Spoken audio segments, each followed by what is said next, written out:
আপনি আমাকে পীর সাহেব না বললে এমপি এমপি তো প্রশ্নই আসে না। আমাকে গোলাম যদি বলেন তাতে সমস্যা নেই, আমি জনগণের গোলাম। এমপি তো দূরের কথা, আমি খেদমত করতে চাই জনগণের। সেক্ষেত্রে অত বড় প্রশ্ন করে আমাকে আটকাবার কোনো দরকার নেই। আসলে ইসলাম এটা মানুষের প্রতি একটা আনুগত্য। ইসলামী শরিয়া যেটা, এটা আসলে অনেকে ভয় পায়। মূলত আসলে এ জায়গায় মূল পয়েন্টটা যেটা, সেটা হলো শরিয়া আমাকেও নিয়ন্ত্রণ করবে, একজন প্রধানমন্ত্রীকে নিয়ন্ত্রণ করবে, রাষ্ট্রপতিকে নিয়ন্ত্রণ করবে, চেয়ারম্যান, মেম্বার, সাধারণ জনগণ পর্যন্ত তাদেরকে নিয়ন্ত্রণ করবে। একটা আইনের কাছে যদি আমি ধরা থাকি, তখন অপকর্ম, দুষ্কৃতি এ ধরনের কোনো প্রশ্নই আসে না।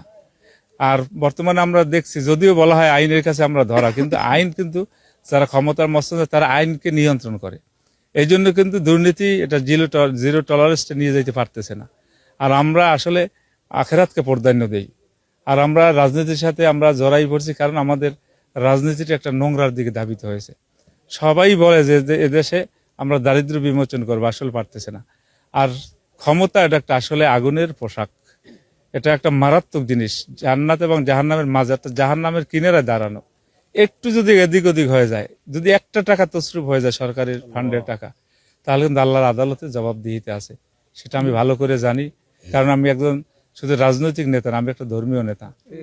আমার ধর্মই আগে, এরপরে জনসেবা। জনসেবাই এই ধর্মের অন্তর্ভুক্ত। আমি এই জায়গায় শুধু জনসেবাকে যে প্রাধান্য দিলাম, অন্যান্য দিক দিয়ে নামাজ রোজা জাকাত আছে এইটা অবমূল্যায়ন করলাম না। আমার মালিকের ইবাদত এইটা আগে, এরপরে জনসেবা, এরপরে আমি রাজনৈতিক নেতা।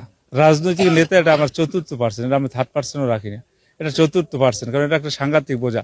আসলে আমি সংসদ সদস্য নির্বাচিত যখন ঘোষণা করলেন ও জায়গায়, আজকে হয়তো বা ঢাকাতে একটা পরিপত্র জারি হয়ে গেছে অলরেডি। আসলে আমি কিন্তু যেভাবে আমাকে উল্লাস দেখা দরকার, আপনাকে দেখতে পারতেছেন আমাকে, আমি কিন্তু সাংঘাতিক চিন্তিত যে এতগুলো জনগণকে